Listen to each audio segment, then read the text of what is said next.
Hello, everyone, and welcome again to another Teacher Joseph podcast. Sometimes we have good days where our learning goes very well. We're able to sit down with books and we can pass an hour with those books. In our eyes, that's time well spent, because we see that as learning. We see that as something useful. After all, isn't that what learners do? Sit with books to learn new words? And then there's other days when we don't do so well. We don't have the time to study a book.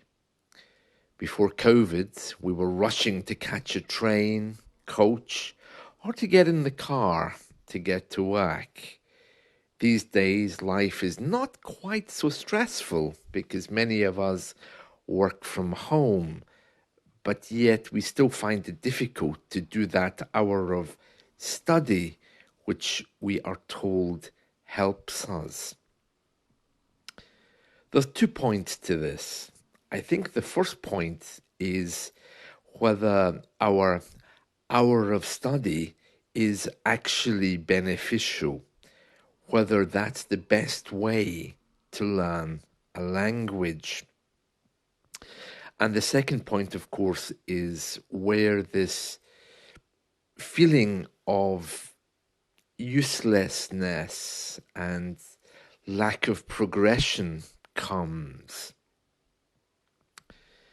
Let's deal with the first point first. Now, for those of you who know me, you will know that I have little faith in grammar books. They're handy references, but they will never have the last word on your learning. They will never define your English level, nor will they ever have that last sentence, that condemnation about your English. Study books are good because, of course, they allow us to see grammar written on a page, a little bit like a dictionary. But to study them every day is rather futile. A better use of your time would be to have even a 10-minute conversation with a language exchange partner who very quickly can correct you, can lead you through some different topics or subjects, or even to have a lesson with a teacher who can force you to speak. It's unclear where this idea came from, that if you buy a book, you will have English.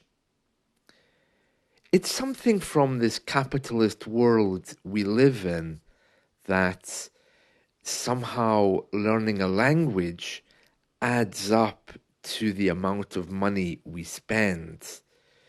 So it's kind of like, I'll buy this book at £20, I'll have £20 worth of English. This book will help me speak better. The purpose of buying a book is to open your mind. What happens is, when you buy the book, your mind will be opened, ready for learning. You've taken a step, you've invested money in your learning, and as a result, that book itself doesn't have to be useful, but it just gives your mind the idea that you're open towards learning. That's the purpose. But the book itself, your expectations of it may be a little bit too high, because all it is a book of grammar. It doesn't help you to speak better. It has no other benefits other than listing bits of grammar. So if you're relying on a grammar book today, I would say try as much as you can to replace that with a time of speaking. If you're planning to do an exam, Replace the book with exam study material. These things are very basic things. We live in a world today where we are being pushed into certain mindsets which suits companies and other people who reduce our learning to a commodity. For example, English in 3 months with this book and CD. Really? A book and a CD can give you English? I don't think so. But what it can do is it can open your mind for learning. But after 3 months, I doubt very much if you'll be speaking fluently. And even if you are, I would question whether it would help you to be listening better. That's the first point. The first point is about your learning material. If you're punishing yourself, with a grammar book or a book that really doesn't do anything for your higher purpose, then it's time to let it go and to review your strategies. We all need reset points. So perhaps today is yours, especially if you're feeling somehow demotivated to continue. Language is a huge thing. You just need to know where you fit into it. First, you tap into your passion, and then you have the energy to move forward. And that's a very different thing from buying a book of grammar and forcing yourself to read it. My second point is about the lack of motivation. It seems that many of us, rather than thinking about where our joy and motivation comes from, we tend to spend a lot of time wondering, why am I not motivated to learn? What is it that's holding me back? It's like sometimes there's a glass barrier there which stops us moving forward. What is that barrier? Where does it come from? Is it just our fears and insecurities? It seems to me that especially some older people really feel this invisible wall, and it's like they come up against it and they think, I really can't do this. I really can't move forward. What is this, and where does it come from? I don't think it actually comes from anywhere.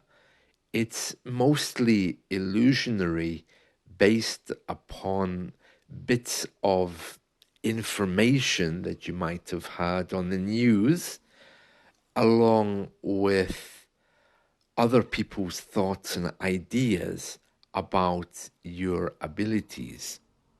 Let me explain. If you listen to the news every day, or if you read the news online, your mind will be filled with information about a world which is largely unsuccessful. Statements in the headlines of the last few days in the UK have included things like dementia is rising, mental health problems for all of us are going up, politicians are failing us. There's very specific reasons for these headlines. They're based upon facts, but again, these things are never going to have the last say about your English. However, when we come to learn, we have all this stuff in our minds that we've picked up. And then we also have to deal with family and friends. Once you accept all these things into your mind as being real, you're left with a feeling that you're living in a world where language learning might not be important, might not be successful, but yet on the other hand, you know you need to try. So it's kind of like someone is shooting you down even before you begin. Yesterday I went to the post office, and on my way back from the post office, I met one of my neighbors. And she immediately, rather defensively, started questioning me about another neighbor. I basically told her that I didn't know much about this other neighbor, except that maybe she was quiet and that was all. But this person I was having the conversation with painted a very detailed picture which was not factual, but was on hypotheses about what my other neighbor was like. And by the end of the conversation, I had this opinion that my other neighbor was somehow bad or evil because of some things that she had been doing. Of course, I wouldn't have that view if I hadn't met my other neighbor. But I'm telling you all of this because opinions about people can spread quicker than COVID can. And it all comes from this belief that the world is a bad place which needs to be corrected if we find fault. So, as a result of that, we often live in this world where we think our learning is bad and has to be corrected and is never going to be successful because of hidden messages that people have given us.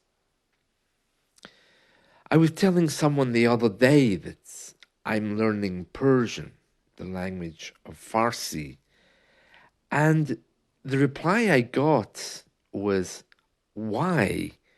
Why would you do that? And it's the same question I'm asked a lot by people around the world. Simply, why? With a tone which suggests that it's somehow socially unacceptable or it's a bad thing. And my reply is always the same. You ask why, but I ask why not? I have a choice. I can learn any language I want. So why would you see that as being problematic or difficult or even unusual? We all have things we do in life to make us happy, and this one is mine. And why would you want to rob me of that? So when I come to my Persian books, this voice is coming up saying, why? Because that's what I hear every day when I tell people that I'm learning Persian. So you see, my point is this, that your thoughts make the world. I didn't say that, by the way. It was originally said by the Buddha. Your thoughts create your world. So if you're accepting these thoughts from somebody else that learning is not possible, dementia is going up, you're living in a bad, bad place, then of course the end environment is going to be seen in things that you do. You'll travel to work expecting the train to be late because, after all, the world is a bad place which needs to be corrected, and it is your job to write a letter of complaint to the train company. You come to have an English lesson with that attitude, and of course you'll feel, well, mental health issues are on the rise. I don't know if I can remember anything the teacher says. And you probably won't, because you've already planted that seed in your mind, that it's not going to happen. It's like when you wake up in the morning and you say, this is going to be a bad day. Because you've said it, it probably will be, unless something extraordinary happens to break you out of it. It is true that bad thoughts travel. And as I mentioned a moment ago, it's not really about the thoughts exactly. It's more about this idea that we're living in a world which on one hand is good, but on the other hand is bad. I don't actually think there is any general power of badness out there. Some people believe that there's a good world with all of its fantastic things, and that there's a bad world with perhaps a little devil running around like a sketch from a Benny Hill TV show, waiting to prod you with a fork. I don't think it's like that at all. I think that's just something we inherited from religion. It taught us about good and bad, and we haven't yet been able to reverse that, even though religion is not part of our thing anymore. For those of you who know me, you'll know that often I refer to American culture as being a little bit superficial. They don't really care very much for the deeper things in life because it's a new country. They have no sense of history. But one thing I do like about them is their ability to move on. If something doesn't work for them, they very quickly know that they have to change their ideas and change their habits to get something done. And that isn't something you often find in British culture. Here, people say you have to be a little bit depressed to live in the UK because it's all about money. And if you don't have it, well, you're nothing. And then some people say, well, it's all about the weather. So you see, different ideas and different opinions tell us exactly who we are. So when it comes to learning, it's really, really important that you get your mindset right. Now, that doesn't mean you have to run away to a mountain and sit there for 2 weeks, but it does mean that you have to at least give some thought as to why you're feeling demotivated today. It probably has nothing to do with you. Opinions have been made for generations about capabilities based upon views and ideas of life which are much, much older than we are. But we've simply inherited those ideas, and those ideas have stopped us moving forward. So, what do we do then from a learning point of view to reverse these ideas? There's a proverb in Ireland which says, "Show me your friends and I'll tell you who you are." And that means that you're largely defined by your peer group. I'm not saying you have to give up your friends, but maybe it's time to listen to that voice inside you when they start talking about how bad people are. Because the next time you open a grammar book or you have an exchange with a language exchange partner, a voice inside you will be saying, "Oh, I hope this person isn't bad." If you define people in their senses of good and bad, then of course it's going to reflect upon you.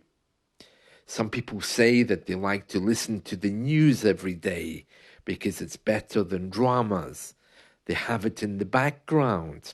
Even in offices now, a 24-hour news service is often playing on TV screens. People think it's great being up to date. Is it really?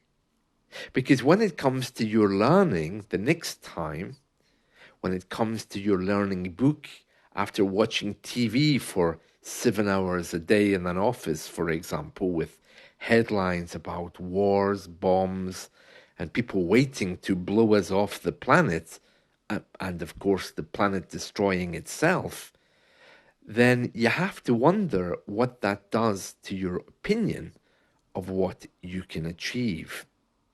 If we are really living in the last days and the environment is about to collapse and kill us, or if a nuclear war really is about to start, why bother with learning? And this is all going around in the back of your mind. So the next time that you come to a grammar book or a language exchange partner or something, and you feel that brick wall that you can't go through, maybe it's time for you to review exactly who you're around and what you're letting into your head. Because the more violent and bad it is, the more hopeless you're going to feel in learning, whether that's consciously or subconsciously.